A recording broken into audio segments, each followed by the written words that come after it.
Well, welcome back to the Missouri Valley Conference Men's Basketball Media Day, downtown St. Louis at the MAC. Harry Schrader with you here on ValleyHoopsInsider.com, and we're glad to have Kobe King with us from the Valparaiso Beacons. We'll be talking with Coach Lottich in just a minute as well. In the craziness that has been the last couple of years of people transferring all over the place, you ended up landing at Valpo last year. Talk about that process, because I think your story is unique and fun.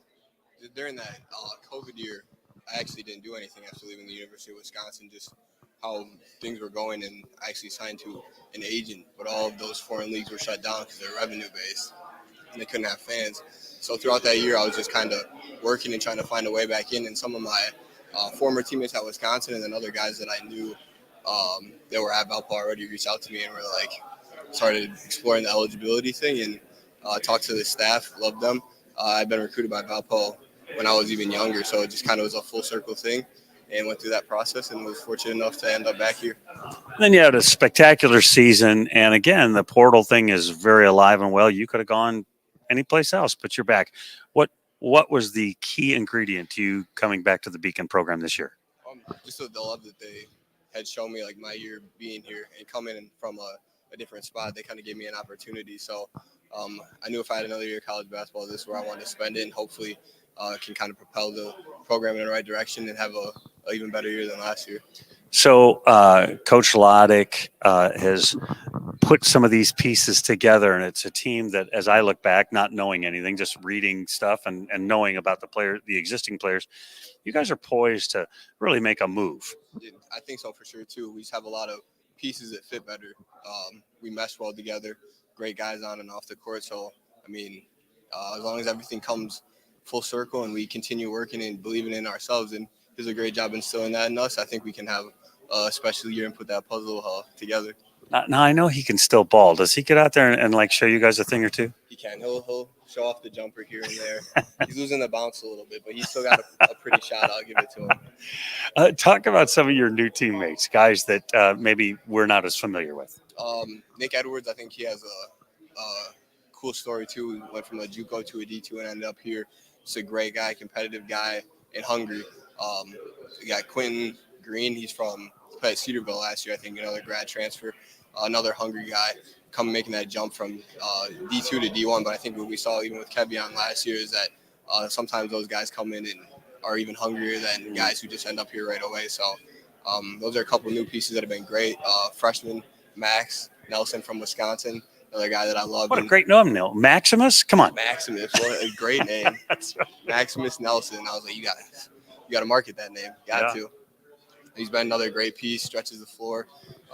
Just a group of good dudes and talented dudes and willing workers, which I think is key. And all those new guys came in and fit the mold perfectly. We got two guys from the Netherlands who have been great. Picked up with them immediately. They're picking up on our system and stuff, everything really quick, our culture. So I think everybody's just adding a piece that elevates us a little bit. So again, just stacking days and stacking pieces. People know about you and they know about Cricky. Talk about Cricky's maybe intangibles. We see him, make plays on the floor and all that. Talk about his intangibles. He's got a great feel. He's very knowledgeable, knows how to get to his spots and where he wants the ball. And when he's there, he's obviously very lethal, has a lot of ways that he can beat you.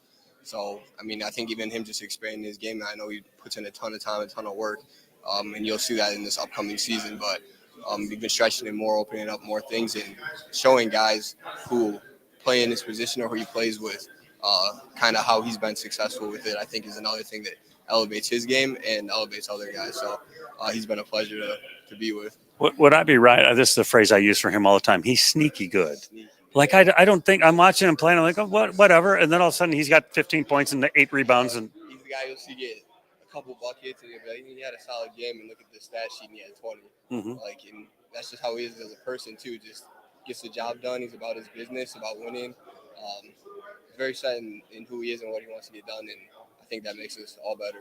Further down the road, when you're done with college basketball, professional basketball, the next step, do you think? Yeah, explore it and just get the most out of it while I'm having fun with it, while I'm able-bodied, make some money, see some places, and just enjoy life. Well, the final question, and then we'll grab Coach. But in a general way, you don't have to tell me like specifics, but in a general way, has the the name, image, and likeness stuff, has it arrived in Valparaiso in a way that is helpful? Yeah, I would say so.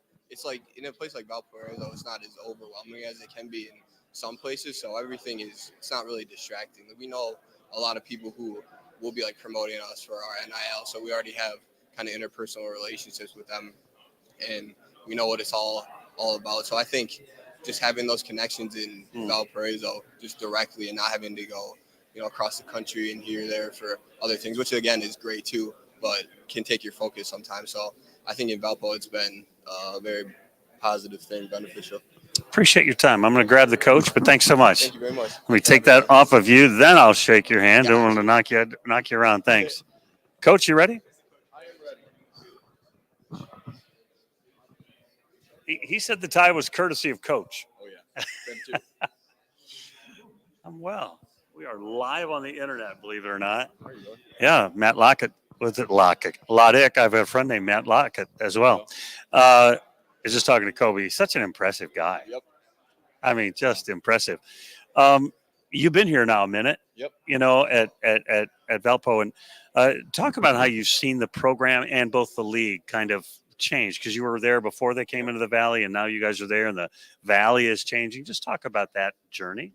Well, I think, first and foremost, right, there's just the landscape of college basketball it's changed a lot in the last couple of years, a lot this year. And for us as a program, right, you make that jump from, a league, and, I've utmost respect for the Horizon League. You make a jump from a league that's ranked, roughly in the 20s every year to a league that's ranked, as high as 8, 9, 10. So there's going to be an up in the level and all of that. And so, for us, it's interesting for me, though, because I remember when I was new to this media day, the new team in the conference, and now, we're seeing 3 new teams. And, look, being in an environment like this and, getting to meet with Commissioner Jackson, just hearing his vision of where he wants this league, it's inspiring, and I think, for us, being a multi-bid league, continuing to win games in the NCAA tournament and having multiple teams win games in the NCAA tournament, and then, seeing we're at a team like Belmont, Murray, UIC, great tradition, and programs that can, help the Valley elevate itself. It's inspiring and fun. Words are one thing, actions are another, right? And he's done both, is what you're saying. Absolutely. Yeah, I mean, bringing Belmont and Murray to me are just home runs. Let's talk about your team a little bit. So you've got these 2 young men back and a number of players, but adding pieces. Last year was such a big influx of new guys. Does this feel more like normal, more like we're building forward? Because last year you had a whole host of new players. Yeah, I think, look, college basketball, every year you hope to, keep players. But there's going to be, times where you're just going to have a whole bunch of new guys. And, for us, obviously it makes it easier, right? You have, a player like Ben, who's been in the program now 3 years, understands how things are going, understands our culture, can communicate that culture, help hold people accountable. Kobe, he's done a great job of that. And honestly, those guys are very talented. They've had success in our league.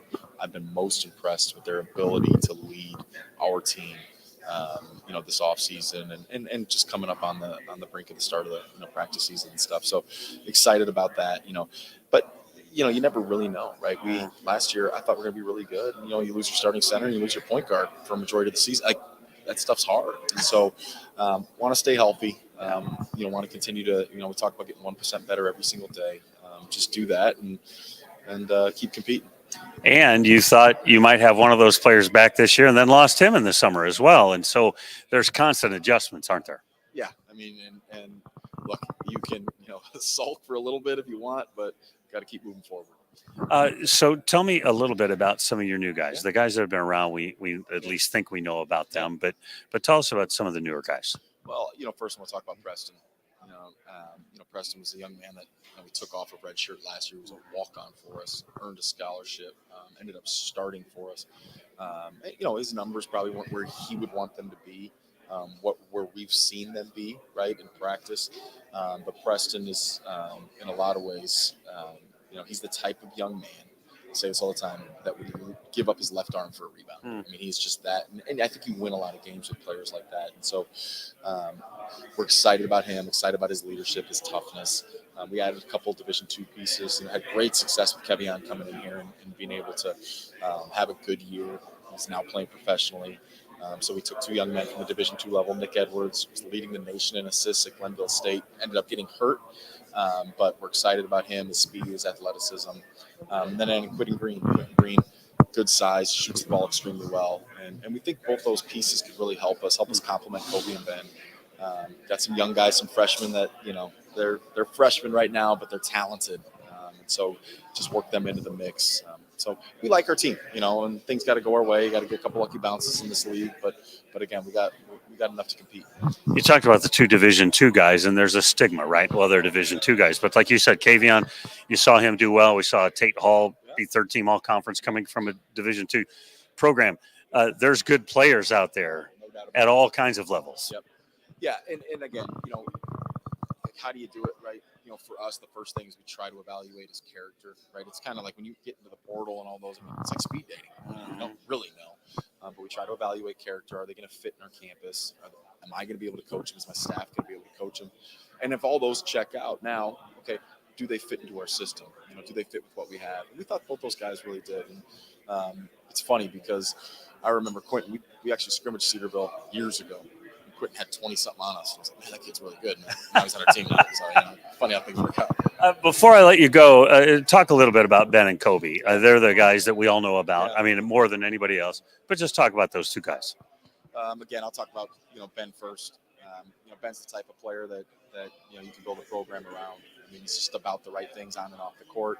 Extremely hardworking. Loves to play. Loves to work. Loves challenges.